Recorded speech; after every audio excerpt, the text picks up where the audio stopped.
Student, स्वागत है आप सभी का एकेडमिक विंग्स के यूट्यूब चैनल पे। और आज हम स्टार्ट करने वाले हैं प्रीएम्बल का पार्ट 2। प्रीएम्बल के पहले वीडियो में हम लोगों ने इसके बेसिक फीचर्स को देखा था। इसमें जो अलग अलग जो टर्म्स जो यूज किए गए हैं, जो 42वां संविधान संशोधन के तहत जो इंक्लूड किया गया था, उन सारी चीजों को हम लोगों ने देखा था।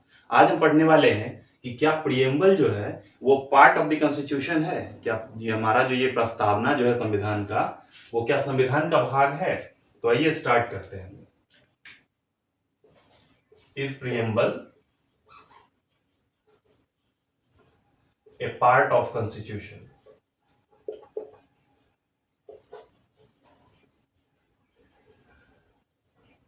क्या हमारा जो संविधान का भाग है ये हमारा प्रस्तावना, तो इसके बारे में आज हम लोग देखेंगे। तो इसमें दो इंपॉर्टेंट केस है।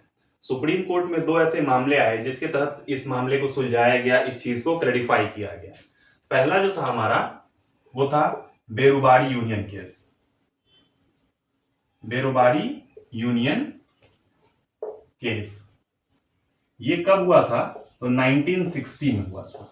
बेरुबारी यूनियन केस 1960, ये डेट भी पूछा जाता है प्रीलिम्स एग्जामिनेशन में। तो बेरुबारी यूनियन केस 1960, ये सुप्रीम कोर्ट में एक मामला आया। इस मामले के तहत ये बताया गया था कि प्रीएम्बल जो है, preamble is not a part of constitution. इसमें सुप्रीम कोर्ट का ये वर्डिक्ट था कि चूंकि प्रीएम्बल में जो टर्म्स यूज किए गए हैं वो काफी ज्यादा कॉम्प्लेक्स हैं और उसको अलग अलग तरीके से इंटरप्रेट किया जा सकता है, और चूंकि इसका इंटरप्रिटेशन जो है वो अलग जज करेंगे, वो अलग करेंगे, और सारे जो भी ज्यूरिस्ट जो होंगे वो सब अलग अलग तरीके से इसकी व्याख्या करेंगे, और इसलिए ये कॉम्प्लेक्स फॉर्म में आ जाएगा और उसको सब लोग अपने हिसाब से देख सकते हैं। तो इसके में जो हमारा जो कंक्लूजन आया बेरुबारी यूनियन केस में, इस बेरुबारी यूनियन केस के तहत हम ये कह सकते हैं सुप्रीम कोर्ट के अकॉर्डिंग कि preamble not part of constitution.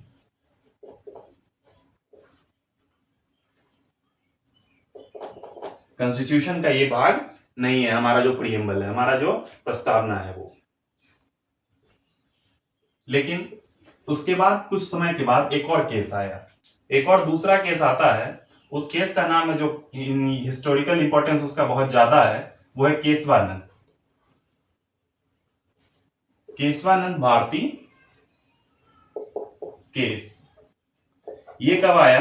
तो 1973 में आया। ये केशवानंद भारती केस 1973 में आया। और इस केशवानंद भारती के तहत, केस के तहत क्या फैसला दिया गया था कि चूंकि प्रीएम्बल जो है हमारा वो संविधान का शुरुआत है, संविधान की एक तरीके से इंट्रोडक्टरी पार्ट है, उसका आइडेंटिटी कार्ड है, और इसमें जो भी नोवेल फीचर्स यूज किए गए हैं, जो भी टर्म्स यूज किए गए हैं, संविधान को उसी रूपरेखा में हमको देखना चाहिए, उसी परिप्रेक्ष्य में हमको संविधान का व्याख्या करना चाहिए। और इससे अलग होकर के अगर हम संविधान की व्याख्या करते हैं तो कहीं ना कहीं हमारे जो ज्यूरिस्ट थे, जो भी संविधान सभा के मेंबर्स थे, उन्होंने जिस चीज को लेकर के संविधान का निर्माण किया उस फीचर से हम लोग अलग हो जाएंगे। तो इस केशवानंद भारती केस जो कि 1973 में आया था, इसके तहत क्या कंक्लूजन निकला था कि प्रीएम्बल जो है वो पार्ट ऑफ द कॉन्स्टिट्यूशन है। Preamble is part of the constitution.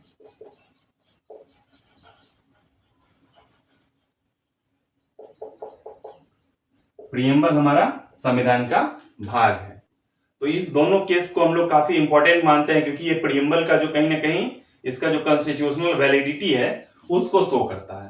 हालांकि इस केस में एक और इंपॉर्टेंट बात ये कही गई थी कि भले ही प्रीएम्बल जो है वो संविधान का भाग है, पार्ट ऑफ द कॉन्स्टिट्यूशन है, लेकिन इसका मतलब ये नहीं कि ये कहीं ना कहीं डेरोगेटरी है। किसका? लेजिस्लेचर का। लेजिस्लेचर को ये कहीं से भी, विधायिका को ये एक तरीके से बाध्य नहीं करता है कि इसमें जो भी फीचर्स हैं उसको वो लागू किया जाए उस तरीके से जिस तरीके से फंडामेंटल राइट्स या बाकी जो सारे फीचर्स जो डीपली इंसर्टेड हैं हमारे कॉन्स्टिट्यूशन में, तो इसको एक तरीके से बाध्यकारी नहीं है ये। दूसरा कि कोई भी जो नागरिक है इसको एकदम जाकर के कोर्ट ऑफ लॉ में चैलेंज नहीं कर सकता है। अब जो हम लोग स्टार्ट करेंगे वो स्टार्ट करेंगे कि अमेंडमेंट ऑफ द कॉन्स्टिट्यूशन। हम लोगों ने देख लिया कि हमारा जो प्रीएम्बल है वो भाग है किसका? संविधान का। केशवानंद भारती केस से ये सॉल्व हो गया।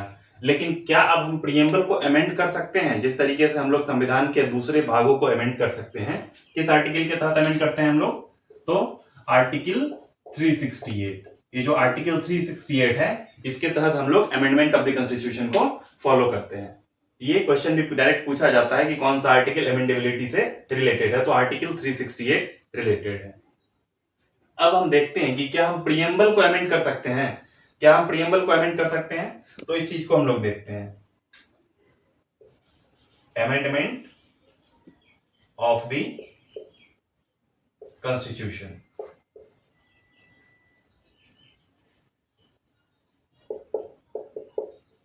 क्या हमारे संविधान में ये प्रावधान है कि हम लोग इसको अमेंड कर सके? तो इसमें भी केशवानंद भारती केस जो है वो काफी इंपॉर्टेंट माना जाता है। केशवानंद भारती जो केस था वो भी इस मामले में काफी इंपॉर्टेंट है।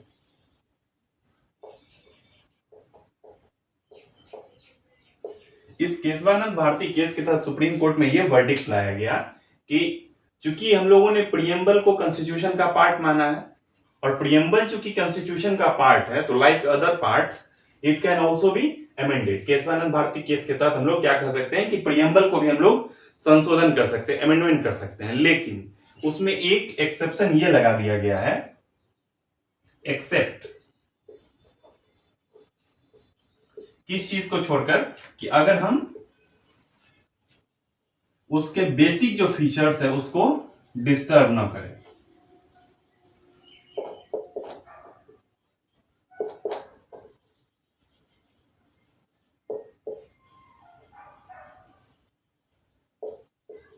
जो बेसिक फीचर्स है उसको अगर हम लोग संविधान के डिस्टर्ब ना करें तो हम लोग अमेंडमेंट कर सकते हैं प्रीएम्बल में आर्टिकल 368 के तहत। अब ये बेसिक फीचर्स क्या होता है?